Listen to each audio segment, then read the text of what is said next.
당신 안의 괴물을 깨워라. 스티브 잡스나 일론 머스크가 착해서 세상을 바꿨는가? 당신이 누군가로부터 참 착하고 성실하다는 말을 들었다면 그것은 축복이 아니라 사형 선고다. 냉정하게 말해 그 말은 당신이 다루기 쉬운 부품이자 예측 가능한 가축이라는 뜻에 불과하다. 자본주의라는 거대한 정글에서 포식자들은 결코 서로를 향해 착하다고 말하지 않는다. 그들은 서로의 날카로움과 위험함을 경외할 뿐이다. 실리콘밸리의 거인들을 보라. 스티브 잡스나 일론 머스크가 착해서 세상을 바꿨는가? 아니다. 그들은 철저히 자기중심적이었으며 자신의 비전을 위해 타인의 감정 따위는 가볍게 짓밟는 괴물들이었다. 그들이 인류를 진보시킨 동력은 이타주의가 아니라 자신의 천재성을 증명하려는 거대한 이기심과 지독한 오만이었다. 선과 악은 패배자들이 자신의 무능을 정당화하기 위해 만들어낸 낭만적인 위안에 불과하다. 혹시 착하다는 칭찬을 최고의 미덕으로 여기고 살아오셨나요? 그럼 오늘 이 이야기는 아마 좀 많이 불편하게 들릴지도 모르겠습니다.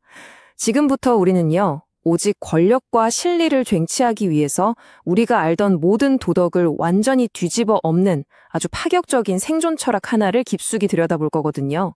세상을 보는 눈이 완전히 달라질 준비 되셨습니까? 자, 그럼 시작하죠. 이 철학은 시작부터 아주 그냥 뼈를 때리는 질문을 던집니다. 바로 이 질문이에요. 나는 존중받고 있는가? 아니면 관리되고 있는가? 만약 여러분이 주변 사람들한테 참 착해, 성실해 이런 말을 자주 듣는다면 바로 그 칭찬부터 의심해 봐야 한다고 이 철학은 아주 강력하게 경고하고 있어요. 그게 정말 순수한 의미의 칭찬일까요? 아니면 당신을 길들이기 위한 보이지 않는 통제의 언어는 아닐까요? 그래서 우리가 제일 먼저 부숴버려야 할 개념이 뭐냐? 바로 이 착함이라는 저주입니다. 이 철학에 따르면요, 누군가가 여러분을 착하다고 말하는 건 절대 칭찬이 아니에요. 오히려 당신을 전혀 위협적이지 않고 순순히 말을 잘 듣는 존재로 딱 규정해버리는 거죠. 일종의 교묘한 덫이라고까지 주장합니다. 자, 이 표를 한번 보세요. 우리가 흔히 주고받는 칭찬들, 그 속에 숨겨진 진짜 의미를 까발려주는 건데요. 당신은 참 좋은 사람이에요. 이 말의 속뜻은 뭐냐? 당신은 나한테 위협이 되지 않는군요. 이거예요. 정말 믿음직스러워요. 라는 말은요. 당신은 예측이 가능해서 다루기 참 쉽습니다. 라는 의미라는 거죠. 결국 착함이라는 평가는 당신이 이 시스템에 절대 저항하지 않을 거라는 일종의 안전인증 마크 같은 거에 불과하다는 겁니다. 이 철학이 아주 직설적으로 얘기하죠. 자본주의라는 정글에서 포식자들은 서로를 착하다고 부르지 않는다. 진짜 최상의 포식자들은요, 서로의 착함 같은 걸 보는 게 아니에요. 상대가 얼마나 위험한지, 얼마나 예측 불가능한지, 그리고 얼마나 큰 파괴력을 가졌는지를 보고 서로를 존중하고 또 경계합니다. 만약 누군가 당신을 자꾸 착하다고 부른다면 그건 당신을 먹이사슬의 저 아래쪽으로 보고 있다는 신호일 수도 있다는 거죠. 자, 스티브 잡스, 일론 머스크, 딱 떠오르는 이미지들이 있죠. 이 철학은 이 사람들이 세상을 바꾼 힘이 친절함이나 선량함 같은 데서 나온 게 아니라고 분석합니다. 오히려 그 반대죠. 때로는 잔인할 정도로 자기중심적이고 뭐 하나 타협하지 않는 고집. 그들을 움직인 건 인류애가 아니었어요. 자신의 비전을, 자신의 세계관을 현실에 강제로 새겨 넣으려는 거의 광기에 가까운 의지였다는 겁니다. 착함 다음으로 이제 해부대에 오를 두 번째 미덕, 바로 성실함입니다. 우리 사회가 정말 신성시하는 가치잖아요. 그런데 이 철학은요, 아무런 힘도 없는 사람의 성실함이 어떻게 자기 자신을 파괴하는 비극으로 끝나는지 아주 적나라하게 보여줍니다. 이 그림이 사회 구조를 아주 기가 막히게 보여주는데요. 늑대, 여우, 그리고 양, 세 계층이 있어요. 늑대는 이 게임의 규칙을 만드는 자, 시스템의 설계자입니다. 여우는 그 규칙의 허점을 교묘하게 파고들어서 이익을 쏙쏙 빼먹는 플레이어고요. 그리고 양은 그 규칙이 전부인 줄 알고 묵묵히 따르다가 결국에는 도살장으로 끌려가는 다수를 의미합니다. 이 철학은 성실한 노동자가 바로 이 양의 위치에 놓이기가 너무나 쉽다고 말하는 거예요. 정말. 이 문장이 이 철학의 핵심을 그냥 관통해버리죠. 당신의 노력은 상층부의 포트폴리오를 살찌울 뿐 당신의 권력으로 전환되지 않는다. 이게 무슨 말이겠어요? 내가 밤새워 일한 그 노력이 온전히 내 힘이 되는 게 아니라 결국 나보다 위에 있는 사람들, 좋은 일만 시켜주고 있다는 겁니다. 대체 불가능한 나만의 무기 없이 그냥 수능적인 태도로만 일한다면 성실함은 보상이 아니라 나를 올가매는 족쇄가 될 뿐이라는 거죠. 자, 이번에 깨부술 개념은 영리함입니다. 우리 보통 쟤 진짜 영리해 하면 이게 칭찬 같으면서도 약간의 경계심이나 질투, 이런 부정적인 뉘앙스가 섞여 있잖아요.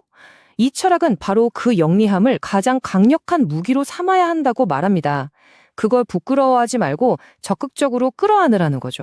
근데 여기서 말하는 영리함은요, 그냥 머리가 좋고 IQ가 높다는 뜻이 아니에요. 이 정의를 보세요. 시스템의 구조를 꿰뚫어보고 모든 관계의 이해득실을 정확하게 계산하는 능력. 그리고 가장 중요한 거, 감정이나 도덕 같은 거에 휘둘리지 않고 철저하게 나 자신의 이익에 기반해서 행동하는 능력. 나한테 뭐가 이득인가? 이걸 유일한 판단 기준으로 삼는 냉철함. 바로 그겁니다.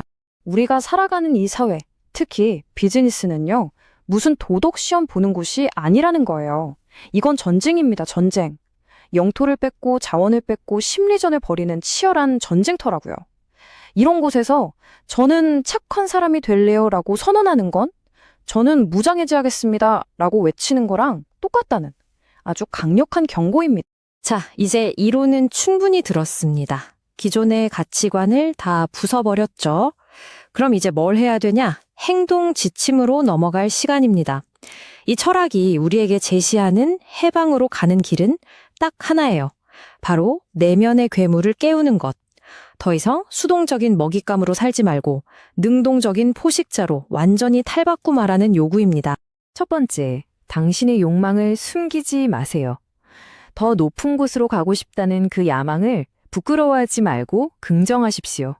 두 번째, 당신의 이익을 명확하게 요구하세요. 누가 챙겨주길 기다리지 말고 직접 쟁취하는 겁니다. 세 번째, 누가 당신의 영역을 침범했다? 그럼 반드시 보복하세요. 침묵은 패배의 다른 이름일 뿐입니다. 가만히 있으면 그냥 호구되는 거예요. 그리고 이 모든 걸 관통하는 대원칙. 허락을 구하는 순간 당신은 이미 아래에 있다. 진짜 강자는 물어보지 않아요. 그냥 행동으로 결과를 만들어 낼 뿐입니다. 자, 여기까지 오셨으면 이제 선택의 기로에 서게 됩니다. 이 파격적인 철학은 우리 앞에 딱 두 개의 문만 남겨놓고 있어요. 기존 질서에 순응하는 선량한 시민으로 남을 것인가, 아니면 그 질서를 파괴하고 나만의 규칙을 만드는 강자가 될 것인가. 질문은 아주 명확합니다. 여러분은 어떤 길을 가시겠습니까? 선량한 시민으로 남아 소멸할 것인가, 아니면 규칙을 파괴하며 새로운 질서를 만들 것인가. 이 철학은 어중간한 회색지대를 허용하지 않아요. 양극단에 놓인 두 개의 길, 선택은 오직 여러분의 몫입니다. 그리고 이 철학은 마지막으로 이 한 문장을 우리 가슴에 그냥 비수처럼 꽂아 넣습니다. 역사는 성실한 양의 발자취가 아니라 굶주린 늑대의 혈흔으로 기록된다. 순응하는 양으로 살아갈 것인가? 역사를 쓰는 늑대가 될 것인가? 오늘 이 분석이 여러분의 삶에 아주 작은 균열이라도 냈기를 바랍니다. 성공은 혹시- 얼마나 많은 사람을 행복하게 했느냐가 아니라 얼마나 많은 사람의 반감을 무릅쓰고 당신의 의지를 관철했느냐에 달려있다. 거대한 야망은 반드시 거대한 증오를 동반한다. 모든 사람에게 사랑받으려 하는 자는 결코 위대한 일을 해낼 수 없다. 때로는 철면피가 되고 때로는 폭군이 되어야 한다.